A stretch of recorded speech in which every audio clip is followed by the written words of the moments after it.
Magandang hapon mga idol. Nandito tayo ngayon sa Paco Park, yung lumang sementeryo dito sa Paco.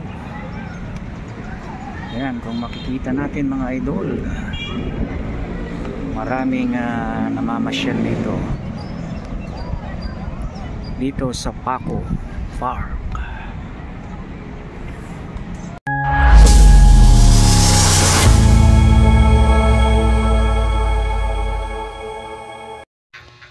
Halina nga mga idol at samahan nyo ako dito sa loob ng Paco Park para libutin ang loob nitong Paco Park mga idol.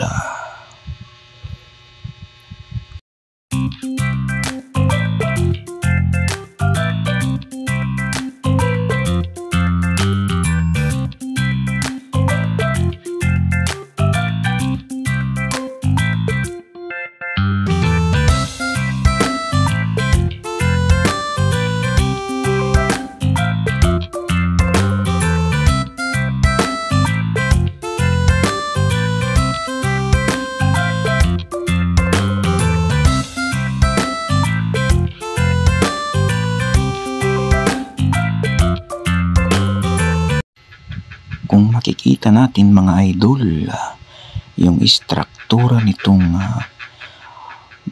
park na ito ay matibay. Kung makikita natin yung pagkagawa mga idol, dito pala nilibing yung mga Espanyol na mayayaman mga idol. Yan, kung makikita nyo ay may mga libro dito na nakasulat. So ituloy lang natin mga idol ang pag-iikot-ikot dito sa loob ng park.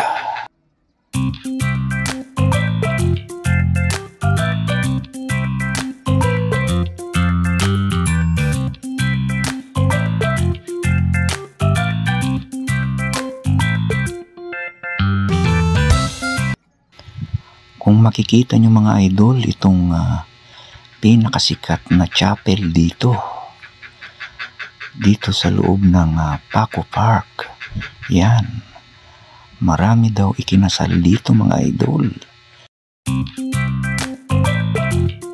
Kung makikita nyo mga idol, itong krus na to, dito daw unang inilibing si Dr. Jose Rizal bago nila inilipat doon sa Luneta, kung saan siya piniring squad mga idol.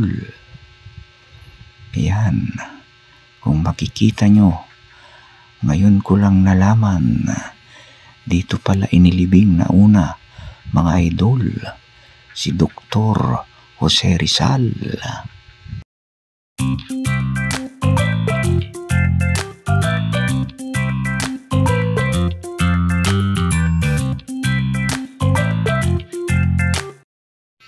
At umakyat nga tayo dito sa taas mga idol, kung saan maganda yung view sa baba.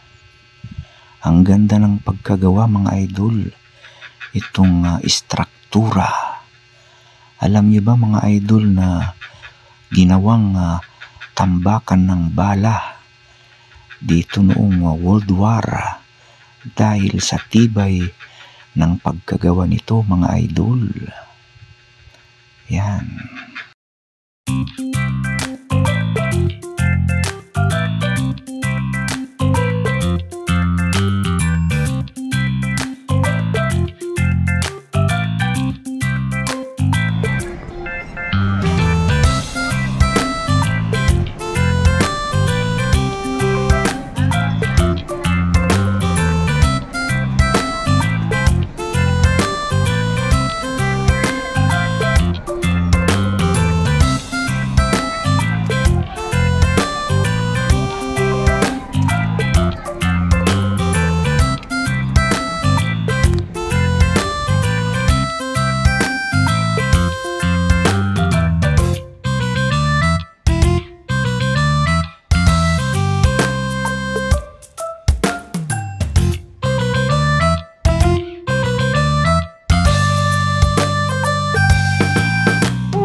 kung mapapansin natin mga idol, ay paikot-ikot lang tayo dito.